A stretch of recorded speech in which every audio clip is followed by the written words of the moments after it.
Let's get back to Jim Rogers. Jim is the CEO of Rogers Holdings. Jim, the Wall Street Journal had an interesting piece about a colleague, ex-colleague and contemporary of yours, George Soros, suggesting that he's now exiting the gold and silver trade. Do you still keep in touch? Has he told you that he's getting out of gold now? I have no idea. It's been 31 years ago, so don't have a. You might as well ask me about my first wife. You know, I'm not in touch with her either. Are the feelings the same with regard to him and the first No, I wife? liked my first wife. No, I mean, I wish I could see her. She was nice. She used to be. I hope she still is. I have no idea. Certainly, I hope that silver goes down for a while because it was turning into a parabolic move, as I said earlier. Every parabolic move ends badly. I hope that silver and all commodities continue to go up, with normal corrections along the way, and in 5 or 10 years, they're going to be unbelievably high prices. And then I hope I'm smart enough to sell if the bull market is coming to an end. That's my way to play. If anything turns into a parabolic move, you have to sell. But we know that Soros is a long-term investor, little like yourself, and looks at big trend shifts. If he is starting to sell, do you think that our retail audience who are watching should also think about what their holdings are right now? I mean, is he onto something, maybe? Again, you have to ask him. I don't know. I do know that silver went up 25% in a month or something like that. It went up 50% in 4 months. That's not normal. You normally have a correction after things like that. And people who are good at market timing, people who are good traders, probably will take profits at that point, and then when they go down, buy them back. I'm too lazy, first of all, and I'm not smart enough, second of all.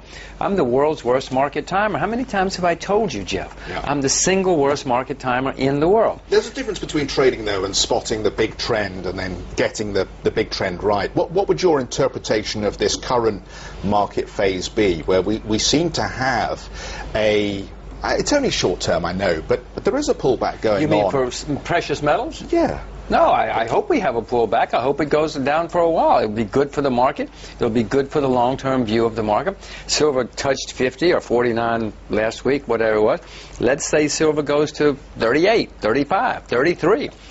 Fine, wonderful. It's not the end of the world. In 1987, stocks went down 40 to 80%, when we had the big crash. Smart people stepped in and bought more. And then stocks went up 8, 10, 1,200% after that. You don't even remember 1987. It looks like a blip if you look at it. That's what's going to be happening with silver and gold right now.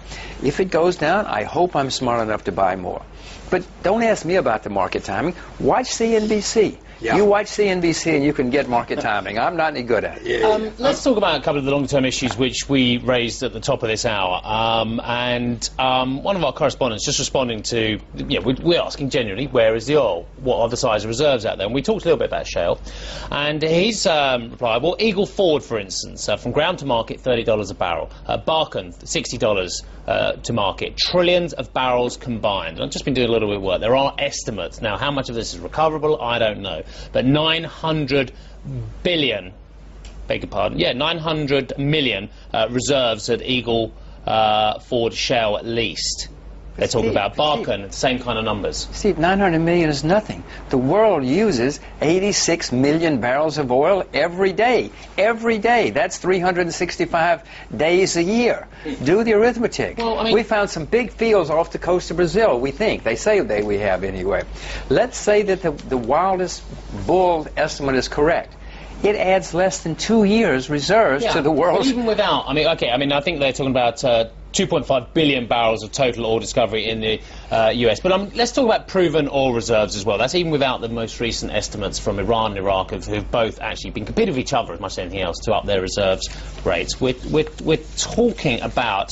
Now, let me get my trillions and billions right. But, basically, I think it was like 1,000 billion barrels left, 1.3 thousand billion barrels left. We're talking about, that's 40 years alone without any of this shale stuff involved. Well, then you should speak with the IEA, because the IEA has different numbers. Now, I don't know the source of your numbers, but the IEA says that within... the CIA.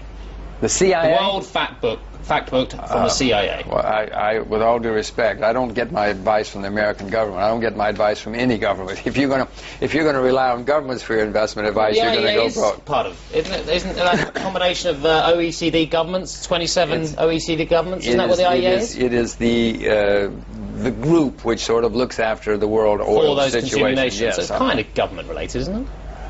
Okay, it's whatever it is. It's different from the CIA. I have more confidence in the IEA. They can be wrong too. Of course. Oh, please, for goodness absolutely. sakes, for goodness sakes. Next thing you know, we'll be taking advice from the IMF, and they're worse than anybody, or the World Bank. Oh, hey, they're bailing out Europe. I know, that's bad for my nervous system too. Let's go back to Jim in just a moment. Squawk Box Europe at CNBC.com. We'll pick up some more of your comments and questions.